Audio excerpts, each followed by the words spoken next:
Assalamualaikum warahmatullahi wabarakatuh. Di sini kami kelompok 3 akan mempresentasikan proyek 2, yaitu pengaruh pH terhadap aktivitas enzim laktase pada laktosa.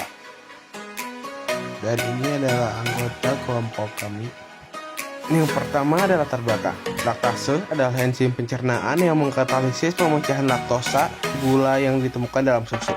Laktase berfungsi paling baik dalam rentang suhu dan pH yang terbatas di lingkungan tertentu, sehingga bergantung pada kedua faktor tersebut untuk melakukan reaksi penting ini. Jika laktase menjadi tidak berfungsi karena suhu atau pH ekstrim, pemecahan laktosa akan terhenti.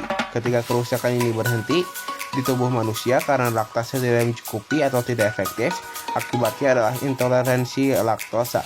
Laktosa dikenal sebagai disakarida, artinya terdiri dari dua molekul gula yang lebih kecil, glukosa dan galaktosa. Ikatan bersama dengan ikatan kovalen. Dalam bentuk lengkapnya, laktosa tidak dapat dicerna oleh manusia, sehingga harus dihidrolisis atau dipecah agar tubuh dapat memprosesnya. Laktase mengkatalisis proses ini dengan mengurangi jumlah energi yang dibutuhkan untuk terjadinya hidrolisis. Rumusan masalah. 1. Perubahan apakah yang terjadi pada larutan susu pada saat dimasukkan cairan jeruk manis dan jeruk nipis? Yang kedua, berdasarkan hasil percobaan, buah manakah yang menyebabkan perubahan warna pada larutan? Tujuan penelitian. 1. Mengidentifikasi perubahan warna yang terjadi pada susu setelah dimasukkan air jeruk dan air jeruk nipis. Yang kedua, mengidentifikasi perubahan aroma yang terjadi pada susu setelah dimasukkan air jeruk dan air jeruk nipis. Yang ketiga, memenuhi tugas biologi proyek 2 pada mata pelajaran biologi. Selanjutnya ada manfaat. Melalui praktikum ini diharapkan dapat menambah pengetahuan tentang bagaimana pengaruh pH terhadap aktivitas enzim laktase pada laktosa. Selanjutnya ada alat dan bahan. Alat yang dibutuhkan adalah gelas, sendok, susu UHT, jeruk nipis, dan jeruk manis.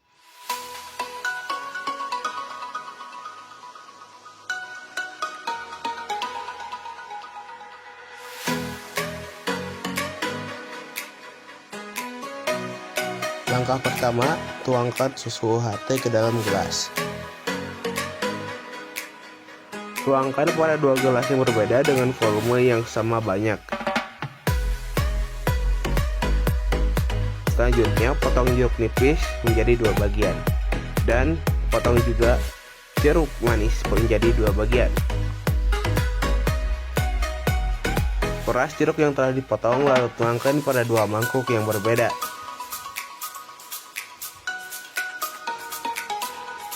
Kita amati terlebih dahulu susu yang belum diberi campuran jeruk.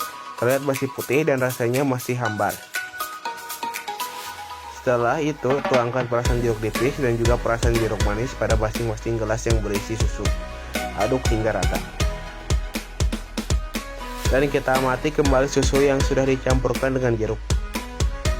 Susu yang sudah dicampur dengan jeruk nipis warnanya terlihat agak sedikit kehijau-hijauan dan rasanya asam. Begitupun dengan susu yang dicampur dengan jeruk manis terlihat keoren-orenan, rasanya pun terasa manis lalu didiamkan beberapa menit.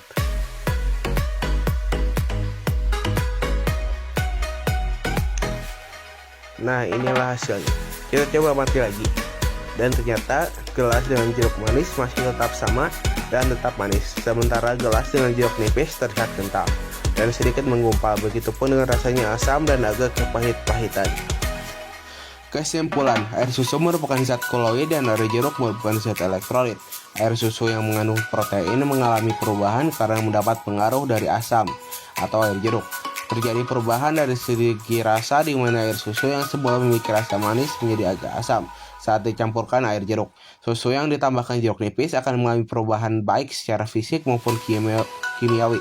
Perubahan yang terjadi diantaranya rasa asam yang dominan pada susu akibat penambahan jeruk yang memiliki pH yang rendah yang dapat menurunkan pH susu. Bau susu yang semula amis juga berubah menjadi dominan asam setelah ditambah jeruk. Selain itu, terbentuk gumpalan akibat protein kasein susu yang terhidrolisis dan terdenaturasi akibat pengaruh pH rendah dari jeruk. Susu juga memiliki rasa agak pahit. Sekian saja dari kelompok kami. Wassalamualaikum warahmatullahi wabarakatuh.